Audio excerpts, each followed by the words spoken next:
మనుషుల్లో కూడా బయటపడనంత కాలం అందరూ సామాన్యులమే.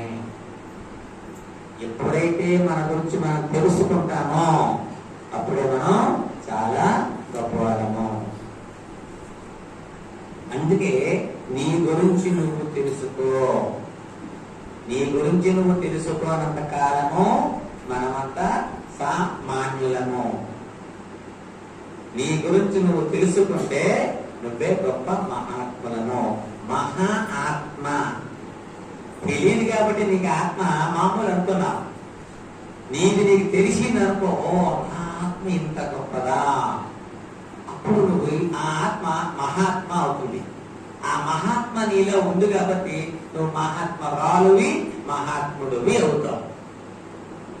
గాంధీ మామూలుగా ఉన్నప్పుడు ఏం తెలియదు. ఆయన తన గురించి తాను తెలుసుకొని తానేం చెయ్యాలో తెలుసుకున్నాడు కాబట్టి మహాత్ముడయ్యాడు. అంతే కదా. మహాత్ముడు అంటే గొప్ప ఆత్మ కలవాడు మహాత్ముడు. మరి మనందరికీ ఆత్మలు ఉన్నాయా లేవా? ఆత్మ లేనివాడు లేడు. అందరికీ ఆత్మ ఉంది. ఎందులో ఉంది ఆత్మ? ఆత్మ ఎందులో ఉంది? మీరు చెప్పకపోతే నేను మాట్లాడలేను. ఆత్మ ఎందులో ఉంది? ఎందులో ఉంది? మనలో ఉంది. మనము అంటే ఏంటిది? శరీరము. శరీరము. ఈ శరీరంలో ఆత్మ ఉంది. ఎందులో ఉంది ఆత్మ? శరీరంలో. అంటే శరీరము వేరు, ఆత్మ వేరు. అక్కడికి అందరూ సిద్ధమేనా? శరీరము వేరు, ఆత్మ వేరు. మనంతా ఏమనుకుంటామంటే ఇది నా శరీరము, ఇది నాది అని నేను అనుకుంటున్నాను. కానీ నీ అన్న పదానికి అర్థం ఇది కాదు. ఏది నీ లోపల ఏదుందో అది అది నేను అని మనం తెలుసుకున్నాం అనుకోండి, అది ఆత్మజ్ఞానం. నీ లోపల ఏదైతే ఉందో అది నేను అని నువ్వు తెలుసుకుంటే అది ఆత్మజ్ఞానము. ఈ శరీరం గురించి తెలుసుకుంటే ఇదేంటిది? భౌతిక జ్ఞానం. ఈ శరీరాన్ని గురించి దీని గురించి భౌతిక జ్ఞానం. ఇది ఈ జ్ఞానం ఎవరు చెప్పాలా? మనం ఈ ఉండేటువంటి దాని గురించి, ఈ శరీరాల గురించి కానీ మనకు ఎవరైనా చెప్పాలా? చెప్పండి. చెప్పాలండి? చెప్పక్కర్లేదు. చంటి పిల్లడు 1 గంట 2 గంటలు మాత్రమే వాడు బహుశా దూతంలో దేనికి పెడితే ఒక తీసుకోలేడు. 1 గంట తర్వాత దూతం పెట్టండి తాగేసుకుంటాడు. అంతేనా? 2 రోజుల తర్వాత బ్రేక్ కానీ తల్లిపాలు ఇవ్వండి, వాడు వద్దనా తాగేస్తాడే. వాడికి ఎవరు చెప్పారు జ్ఞానం? మీరు ఏదో ఏబిసిడి చెప్పండి, ఒకటి వస్తుంది ఏంటోటి. మరి ఆ జ్ఞానం ఎవరిచ్చారు? అది ఆటోమేటిక్ గా భౌతికంగా అందరికి తెలిసిపోతుంది. అది నేను చెప్పాను. అలాగే మనకి ఈ భౌతికమైనటువంటి ఎవరు చెప్పక్కర్లేదు. ఎవడో ఇంత తప్పుడు కొట్టాడు అమ్మా అంటాం. ఇప్పుడు ఎవడో అనక్కర్లేదు, అది అమ్మ అని వచ్చేస్తుంది. ఎవడో చోట పెట్టాడు అనుకోండి, చోట పెట్టాడా, దొరికిందని అననే. అది పడవగానే చర్మం చెప్పేస్తుంది వెంటనే, చురికింది, దెబ్బ కొట్టాడు. ఈ భౌతికమైనటువంటి విషయాలు ఎవరు చెప్పక్కర్లేదు మనకి. ఇది ఎవరు నేర్పక్కర్లేదు. అన్నీ మనకి తెలిసిపోతాయి. అది ప్రకృతి నేర్పుతుంది. ఈ జ్ఞానేంద్రియాలు వాటి స్వభావం బట్టి పనిచేస్తూ ఉంటాయి. వాటి గురించి ఎవరో చెప్పక్కర్లేదు మనకి. మరి దేని గురించి మనకు కావాలి అంటే, ఏ జ్ఞానం మనకు కావాలి అంటే ఆత్మజ్ఞానం కావాలి. ఈ ఆత్మజ్ఞానం మాత్రం ఎలాగొస్తుంది? సాధన చేస్తేనే తెలుస్తుంది. సాధన చేయకుండా ఆత్మజ్ఞానం తెలియదు. అంతేనా కదా? అందరికీ ఆత్మజ్ఞానం వస్తుందండి, అందరికీ ఆత్మజ్ఞానం రాదు. అప్పుడు ఏంటంటే నేను వేరు అంటే ఈ భౌతికమైనటువంటి శరీరం వేరు, నా ఆత్మ వేరు అన్నది చాలా స్పష్టంగా మనందరికీ అర్థం కావాలి. అది అర్థం కానంతసేపు ఎన్ని మన పాఠాలు విన్నా, ఎన్ని చదివినా మనకి అర్థం కాదు. ఎందుకు అంటే నువ్వు అవునా కాదా అన్న ఒక్కసారి అనుకుందాం. నా శరీరం వేరు, ఆత్మ వేరు అని అనుకుంటే ఈ ఆత్మ ఉన్నంతసేపు ఈ శరీరం పనిచేస్తుంది. ఇదేదో ఒక పేరుంది, ఓ శివాజీ మాస్టారు లేకపోతే తిరుపతిరావు, ఓ వెంకట్రావు, ఏదో సంథింగ్. ఆ బాడీకి ఉన్నంతసేపు, ఆత్మ ఉన్నంతసేపు రమణ అంటే వాడు వస్తాడు. ఆత్మ వెళ్ళిపోయింది అనుకోండి, రమణ అంటే అస్సలు కదలదు. ఆ బాడీ అంతా అది నిన్నటి వరకు రమణ అనిపిస్తే పలికాడు, తిరుపతి అంటే పలికాడు, వెంకటమ్మ అంటే పలికింది. ఆ క్షణంలో ఆత్మ వెళ్ళిపోయిన వెంటనే వెంకటమ్మ లేదు, ఏ అమ్మ లేదు అందులో. అంటే దాని అర్థం ఏంటి? స్పష్టంగా మనకు తెలియవలసింది అంటే శరీరము వేరు, ఆత్మ వేరు. ఇంకెంతమంది అర్థం కాలేదు చెప్పండి. ఇంకా మేము ఒప్పుకోమన్నట్టు చెప్పండి. ఒకటి మనం తెలుసుకోండి, శరీరము వేరు, ఆత్మ వేరు. ఈ రెండు ఒక్కటి కాదు. ఆత్మ ఉన్నంత కాలమే ఈ శరీరము పనిచేస్తుంది. ఆత్మ వెళ్ళిపోతే ఈ శరీరము పనికిరాదు. ఇక్కడ పనికిరాదు, అసలు ఉంచాం. ఈ శరీరం పనికిరాదు.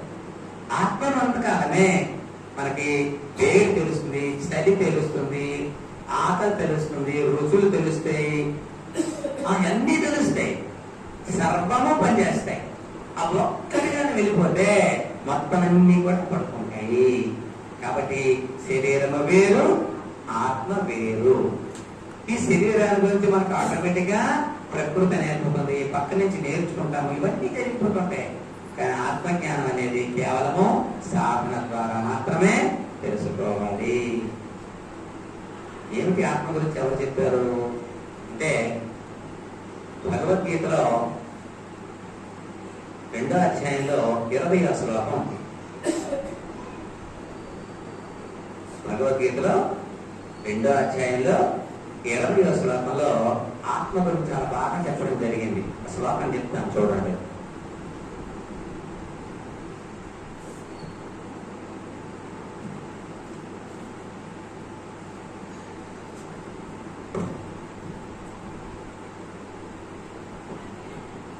ఆత్మ యొక్క గొప్పతనాన్ని మనంతా పెద్దదే.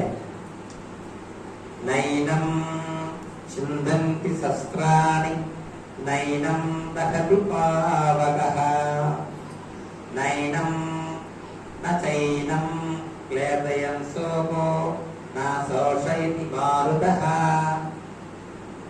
20-23 శ్లోకంలో చెప్తాడు. ఈ శ్లోకం మనం చాలాసార్లు విన్నాం. ఏమిటి అంటే పదే సార్లు చెప్తుంది ఏంటంటే,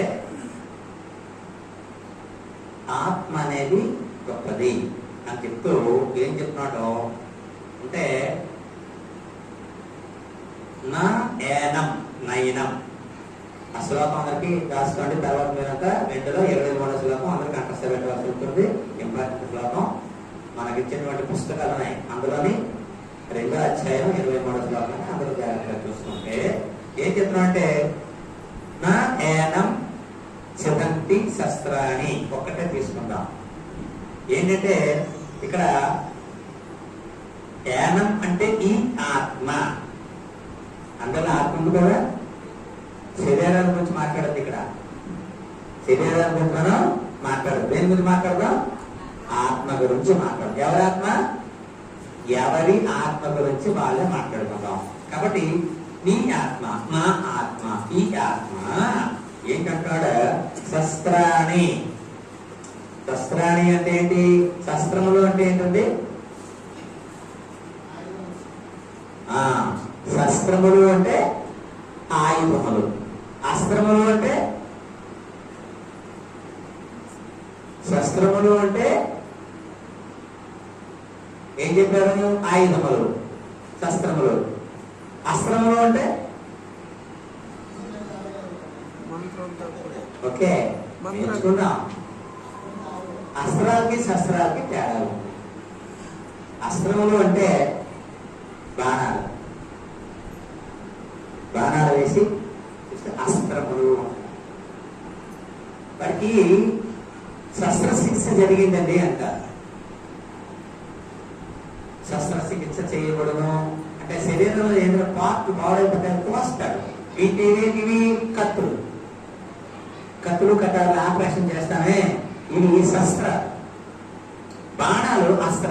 ఇది బాణాలకి అవి బాణాలు ప్రయోగిస్తాం. ఇది శస్త్రము అంటే శరీరానికి కొయ్యటానికి ఉపయోగించేటువంటి పరికరాలు, కత్తులు, కటార్లు ఇట్లాంటివి. అస్త్రము, శస్త్రం. అంతే ఏంటంటే శస్త్రాన్ని అంటే శస్త్రములు అంటే చెప్పినటువంటి ఇవి ఏవి కూడా ఏం చేస్తాయంటే శరీరాన్ని ఛేదించలేవు. శరీరాన్ని ఛేదిస్తాయి, ఆత్మని ఛేదించలేవు. మన శరీరంలో ఉండేటువంటి దేనైనా మనం కోసి తీయాలి అంటే ఈ శస్త్రాలు ఉపయోగిస్తాం, అంటే కత్తులు, కటార్లు ఉపయోగిస్తాము. కానీ ఆత్మను శస్త్రాలు ఛేదించలేవు, కొయ్యలేవు. ఆత్మ కొయ్యగలవా? ఆత్మను కొయ్యలేవు. శరీరాన్ని కొయ్యగలవు. ఏవి? శస్త్రాన్ని అంటే మనం ఇటువంటి కత్తులు, కటార్లు శరీరాన్ని కొస్తాయి, కానీ ఆత్మను మాత్రం కొయ్యలేవు. అంటే కోతకది దొరకదు ఆత్మ. తర్వాత ఇంకేం చెప్తున్నాడు అంటే నయనం దహతి పావక అన్నాడు. పావక అంటే అగ్ని.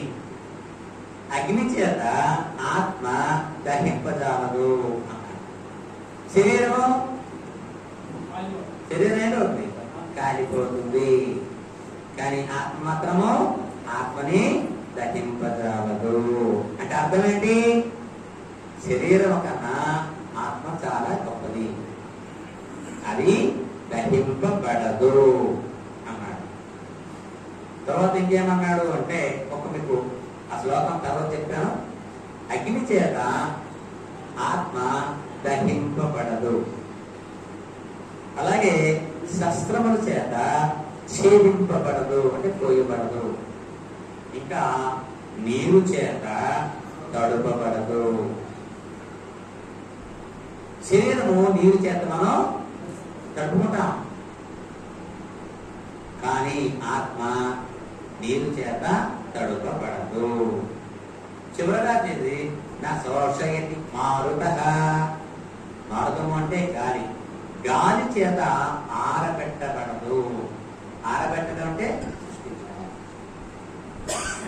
ఆరబెట్టడం తెలుసు కదా, తెలియదు ఆరబెట్టడం అంటే? ఇప్పుడు ఎండ కాస్త ఒళ్ళు ఆరబెట్టరా అంటారు. అంటే తడి ఉంది, ఆ తడి అంతా కూడా మా ఎండలో ఉండబడికి ఆ తడి అంతా పోతుంది, ఆరబెడుతుంది ఎండ. కానీ గాలి, గాలికి ఎంత పెట్టరా? మనకి ఎండ లేదనుకోండి, బట్ట ఏం చేస్తాం? ఎక్కడ పెడతాం? ఫ్యాన్ మీద పెడతాం కదా. అంటే ఏం చేసాం మనం? బట్టని ఆరబెట్టాము. శరీరం కూడా గాలి చేత ఆరబెట్టుకుంటుంది.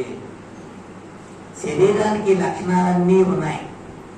ఏమిటి ఉన్నాయి అంటే మనకి శరీరాన్ని కొయ్యొచ్చు, శరీరము అగ్ని చేత దహింపబడవచ్చు, నీరు చేత తడపబడవచ్చు, గాలి చేత ఆరబెట్టవచ్చు. కానీ ఆత్మ మాత్రము శస్త్రముల చేత ఛేదింపజాలదు, అగ్ని చేత దహింపజాలదు, నీరు చేత తడుపబడదు, గాలి చేత ఆరబెట్టబడదు. ఇది అందరికీ అర్థమైతే ఆత్మ అంటే ఏమిటి, శరీరం అంటే ఏమిటి అనేది మనకు చాలా అర్థమైపోతుంది. ఇప్పటికి ఎంతమందికి అర్థమైంది? ఆత్మ వేరు, శరీరం వేరు అని ఎంతమందికి అర్థమైంది? ఇంకా అర్థం కదా, మళ్ళీ చెప్తాను. అందరికి అర్థమైంది కదా? ఇప్పుడు మాట్లాడుకుందాం. చాలా స్పష్టంగా మనకు అర్థమైంది. మనకి ఎన్నాళ్ళు మనం ఏమనుకుంటున్నాం? ఈ శరీరమే నేను అనుకుంటున్నాము. కానీ ఇప్పుడు మనకు అర్థమైంది, ఈ శరీరము నాది కాదు. ఆ లోపల ఏదైతే అది నేను, లోపల ఏదైతే ఉందో అది నేను, ఇది నేను కాదు అన్నటువంటి సత్యం ఏదైతే ఉందో అదే ఆత్మజ్ఞానము. ఆ జ్ఞానం ఎప్పుడైతే మనకు కలిగిందో అన్నీ మనకు అర్థమైపోతాయి. అది అర్థం కానంత కాలమే ప్రతిదీ కూడా ఈ శరీరం కోసమే మనం తాపత్రయపడుతూ ఉంటాము. ప్రతిదీ శరీరం కోసమే. కానీ మానవ జన్మెత్తినందుకు నీ శరీరం కోసం మాత్రమే కాదుగా, అసలు నువ్వు ఎందుకు పుట్టావు, ఏం చెయ్యాలి అన్నటువంటి జ్ఞానాన్ని తెలుసుకోవడానికి పశుపక్షాదులకు లేనటువంటి గొప్ప జ్ఞానాన్ని నీకు నేను ఇచ్చాను.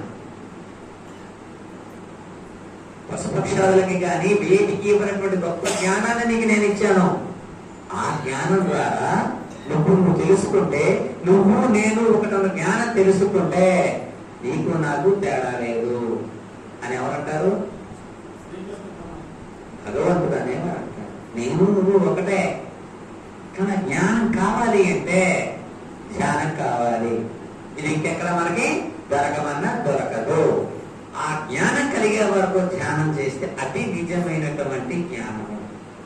ఇది మనిషిగా పుట్టినందుకు ఆ జ్ఞానాన్ని మనం సంపాదించాలి. ఈ జ్ఞానం అక్కర్లేదు. ఈ జ్ఞానం అనేది ఆటోమేటిక్ గా జరుగుతుంది. ఎంతవరకు? ఇది ఈ శరీరం ఈ భూమి మీద ఉన్నంత వరకే ఈ జ్ఞానం మీకు ఉపయోగపడుతుంది. మరి ఇహము పరము అంటున్నాం కదా. ఇహము అంటే ఈ లోకంలో నీకు సరిపోయింది. పరము అంటే పరానికి ఈ బాడీ పనికి వస్తుందా? పరానికి బాడీ పనికి వస్తుందా? పనికిరాదు. ఇది ఇక్కడతోటి సరే. పరానికి కావాల్సింది ఆత్మ. కాబట్టి ఆత్మ అనేది ఇక్కడ ఎంత జ్ఞానం సంపాదించుకుంటే, ఇక్కడ నువ్వు సంపాదించేటువంటి జ్ఞానంతో నువ్వు ఎన్ని స్థాయిలకు వెళ్తావో ఉంది. ఎక్కడ వరకు వెళ్తావు నువ్వు అంటే, ఈ జ్ఞానాన్ని బాగా తెలుసుకుంటే ఉన్నతంగా వెళ్తే మీదకి వెళ్తావు. నీ జ్ఞానము అజ్ఞానం అయితే కిందకి పోతావు. అంతే, ఇంకేమీ లేదు. అంతే కదా. జ్ఞానవంతుడు అయితే మీదకి వెళ్తావు. మీదనేమున్నాయి? ఓం భూర్భువః వః జనః తపః. 7 లోకాలు ఉన్నాయి. నువ్వు ఎంత వరకు వెళ్ళగలవో ఇక్కడ నువ్వు సంపాదించేటువంటి జ్ఞానం బట్టి ఉంటుంది. ఆఖరి సంవత్సరంకి మెట్లు ఎక్కాలనుకోండి, 10 మెట్లు ఎక్కువ అక్కడ అయిపోతావు. ఇంకా మనకి వెళ్ళాలి. కొంతమంది చూస్తాం సగం దాకా అది మరి ఎక్కలేనా కూర్చుంటారు. కారణం ఏంటి? నీకు అంత శక్తి ఉంటే అక్కడ ఎక్కువ ఆగిపోయావు. మళ్ళీ నువ్వు కింద దిగాలి కదా. కింద దిగాలి కదా. ముందు దిగాలి. ఇంకా ఓపుతుంది. మరొక 10 మెట్లు ఎక్కువ, ఇంకా 10 మెట్లు ఎక్కువ, ఇంకా 10 మెట్లు ఎక్కువ. ఎన్ని మెట్లు ఎక్కాలో అన్న మెట్లు ఎక్కినా ఏదో మళ్ళీ కిందకి దిగదు. కాబట్టి ఈ ఎక్కడం అనేది మనం 7 లోకాలు ఎక్కడికి వెళ్ళినా మళ్ళీ కిందకే వస్తాము. ఈ 7 లోకాల్లో ఎక్కడికి వెళ్ళినా మనం కిందకే వస్తాము. అసలు లోకాలతో సంబంధం లేనటువంటి స్థాయికి వెళ్తే మళ్ళీ మన కిందకి రాము, మీదకి వెళ్ళము, ఎక్కడ ఉండము, ఎక్కడి నుంచి వచ్చామో అక్కడ తీరుకుంటాం. ఇది గొప్ప రహస్యము. చాలా మంది అనుకుంటా, నేను పుణ్య పాఠాలు చేసి ఇవి చేసి అన్ని చేసి నేను ఎక్కడికి వెళ్ళిపోతాను? స్వర్గానికి వెళ్ళిపోతాను. స్వర్గంలో నేను సుఖపడుతున్నాను అనుకోవాలంటే ఏమీ లేదు. స్వర్గంలోని ఇప్పుడు మనం బాగా డబ్బు సంపాదించాం, బాగా 5 స్టార్ హోటల్ లాంటి బ్రహ్మాండంగా మనం ఎంజాయ్ చేస్తాం. డబ్బులు అయిపోయి 5 స్టార్లు ఉన్నది సరైతే డబ్బులు అయిపోయినట్టు కింద దిగు అంటారు మళ్ళీ. అంతే కదా.